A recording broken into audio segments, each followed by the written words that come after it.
Merci déjà de me poser cette question parce que c'est un message sur l'identité, sur la transmission, sur la diversité culturelle. Aujourd'hui, on a beaucoup de Marocains qui ont vécu à l'étranger pendant très longtemps, qui sont nés ailleurs et qui connaissent le retour ou qui connaissent après l'arrivée au Maroc. Et cette arrivée, parfois, elle est source de confusion pour ceux qui sont déjà là et qui posent parfois des stéréotypes sur qui ils sont parce qu'ils ont vécu soit en France, soit aux États-Unis. Par exemple, je donne l'exemple souvent de New York, c'est magnifique, c'est exciting. Et en France, on va se dire c'est moins extraordinaire. On a d'autres idées préconçues sur les Marocains, par exemple de France.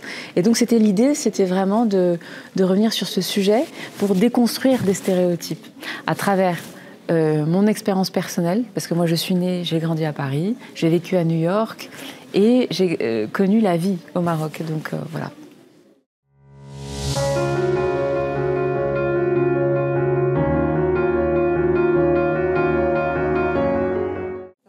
Ça parle justement c'est l'histoire d'une fille qui revient pour apporter un cadeau à un ami de son père.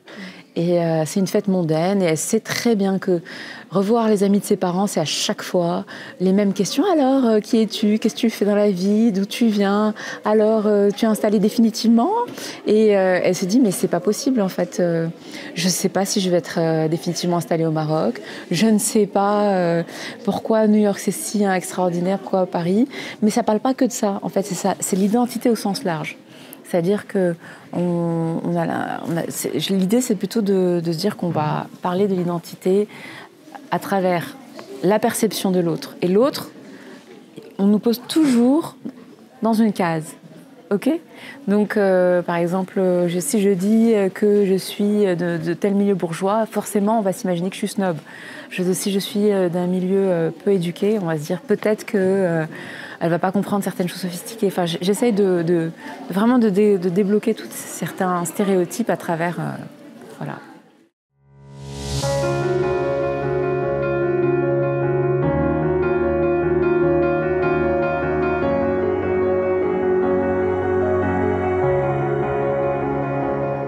Alors, j'ai commencé à Paris, effectivement, mes études de théâtre classiques, en fait. Et j'ai participé à de nombreuses troupes de théâtre, etc. Et après, je suis partie à New York, j'ai continué ma formation de acting devant la caméra. Et à Los Angeles aussi, j'ai vraiment abordé la partie créative, on va dire, de comment je pouvais effectivement apporter ma narration, quelle serait ma narration personnelle. Et si vous voulez, j'ai effectivement fait des projets marocains, mais c'est vrai que depuis une dizaine d'années, plus d'une dizaine d'années, je suis sur des projets internationaux, parce que je conçois le monde déjà comme ça. Pas forcément limité à un pays. J'ai cette chance de parler français, anglais, espagnol, derija, donc je me suis dit, pourquoi pas... mon aspiration, elle est quand même beaucoup plus... ouverte et pas forcément incarner juste une Marocaine, une Française ou une Espagnole ou je ne sais quoi. En fait, si vous voulez, un acteur, il est censé être passe-partout en fonction de ce qu'il apparaît. Donc, bien sûr, il faut que ce soit crédible avec l'accent, avec la gestuelle, etc. Donc, voilà.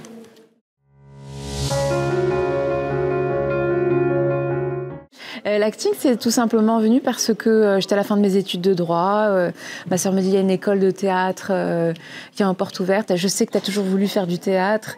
Et c'était un hobby, c'est devenu une passion, c'est devenu une drogue. Et c'est devenu indispensable à ma vie de jouer. Donc, et c'est surtout l'envie d'écrire aussi pour raconter mon univers. Et c'est ce qu'on essaye de traduire dans cette pièce, en fait. Mon univers, c'est vraiment très personnel, cette pièce. Mais ça recueille aussi les témoignages de beaucoup de gens qui ont grandi et qui ont vécu à l'étranger et qui sont rentrés au Maroc.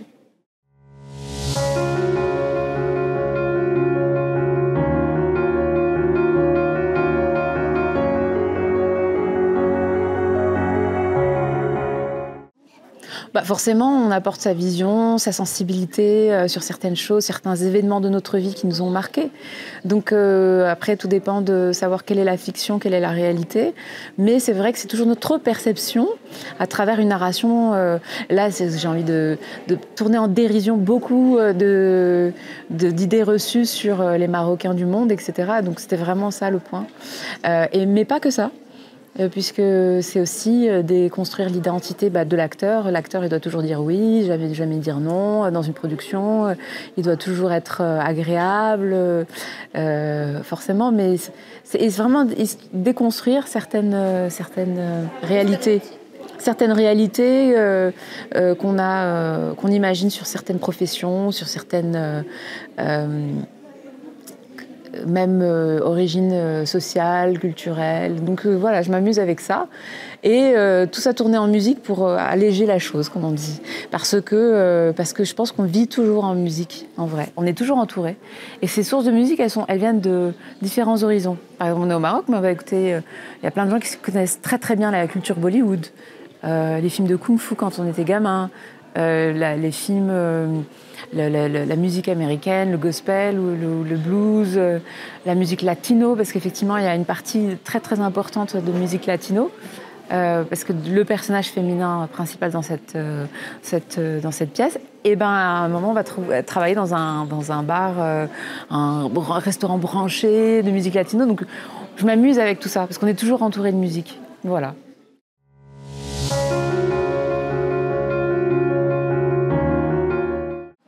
Disons qu'on a l'opportunité, c'est de savoir qu'il y a le reste du monde. c'est déjà pas mal. Et puis, c'est des pays où il y a une forte industrie, plus de production, plus de choix, plus de compétition aussi. Donc c'est ça le revers de la médaille, c'est qu'il y a plus de compétition.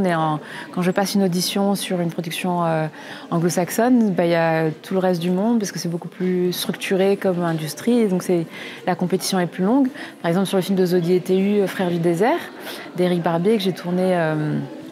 il y a 3 ans, il faut savoir que c'était une compétition l'audition s'est faite sur toute l'Afrique du Nord, l'Europe, pour trouver la femme qui allait incarner la maman du petit dans Zodi et Théu.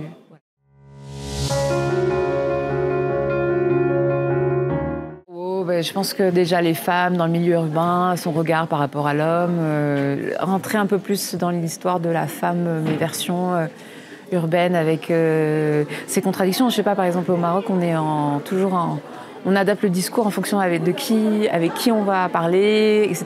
Et j'adore ça en fait, de changer dans différents univers, que ce soit. J'aime bien aussi l'univers du derrière, c'est-à-dire que, je sais pas si on peut dire ça comme ça, mais par exemple dans un restaurant, il y a la façade. Il y a le service qui va se faire avec bonjour, tout va bien, etc. L'hôtel, c'est pareil. Et puis il y a l'arrière-cuisine, le fawda, quoi. Mais j'adore en fait passer, le devant de scène et le derrière, pour savoir comprendre qu'est-ce qui se passe en backstage, en coulisses. Et j'adore ça aussi en famille, par exemple. En famille, on a un double discours. On a le discours avec la famille et le discours en vrai de ce qu'on ressent. Et on ne peut pas tout dire dans une famille. Alors moi j'adore en fait la comédie, donc c'est quelque chose que j'aimerais bien davantage explorer. Déjà j'aimerais adapter cette pièce de théâtre en film dont le scénario est écrit, on est en discussion avec certains producteurs, et arrivé par avion, je sais pas. Et ça c'est sur un plan personnel, purement créatif. Faire tourner la pièce, bien sûr, dans le monde entier, parce que j'ai envie de la porter auprès des Marocains du monde, mais pas que. C'est-à-dire que les Européens se disent exactement, c'est aussi déconstruire. De l'autre côté, comment nous, on vit cette double culture quand on a plusieurs cultures en même temps. De toute façon, au Maroc, on est déjà à la base très très ouvert sur la culture anglo-saxonne, la culture francophone, ça dépend quelles sont nos sensibilités, arabophones, francophones, anglophones. Mais c'est vrai que déjà le Marocain, à la base, il est assez open là-dessus, quoi.